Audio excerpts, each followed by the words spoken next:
Puncak Papua pecah. Operasi senyap elit TNI Polri tumbangkan 4 sniper OPM dalam baku tembak. Operasi senyap elit TNI Polri selama 2 hari berturut-turut dilakukan di Sina dan Oneri Puncak, Papua Tengah. 4 sniper dan Algojo OPM tewas dalam baku tembak dengan petembak Jitu Kostrad Brimob. Operasi pada Sabtu tanggal 26 Juli tahun 2025.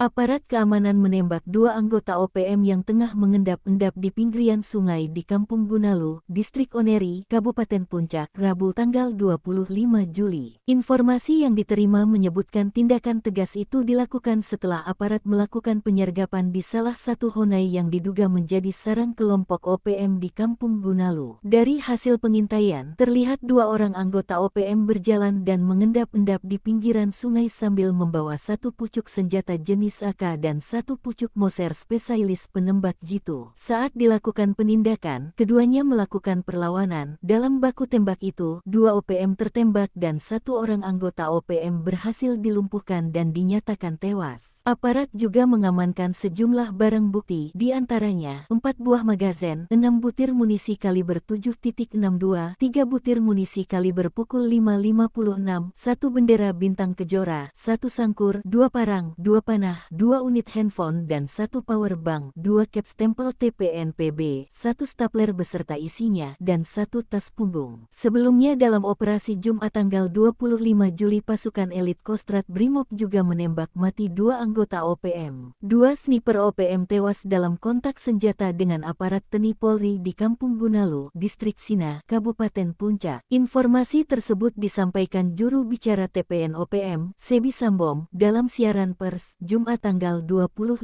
Juli. Ia mengatakan kejadian pada pukul 21.18 waktu Indonesia Timur. Ia mengklaim elit gabungan TNI Polri melibatkan lebih dari 500 personel militer TNI yang mengepung wilayah Gunalu dan menewaskan 2 anggota OPM Kodap 27 Sina atas nama Alerit Murib dan Kembali Murib yang sniper andalan mereka. Jenazah Alerit Murib telah dimakamkan, sedangkan jenazah Kembali Murib masih ditahan aparat militer Indonesia di Sina tanpa penjelasan, ujar Sebi dalam keterangan tertulisnya. Pimpinan OPM Sina, Kelenak Murib dalam akan melakukan serangan balasan. Kami akan melakukan serangan balasan. Seluruh warga sipil yang berada di wilayah perang kami minta segera hentikan aktivitas, ancam Murib. Kaops Damai Cartens Brigjen Faizal Ramdhani menegaskan, selain 4 anggota OPM mereka juga menangkap 2 tokoh OPM Robert Wenda dan Mel Telenggen. Ini bukti aparat TNI Polri ada bersama masyarakat Papua dan memberikan perlindungan.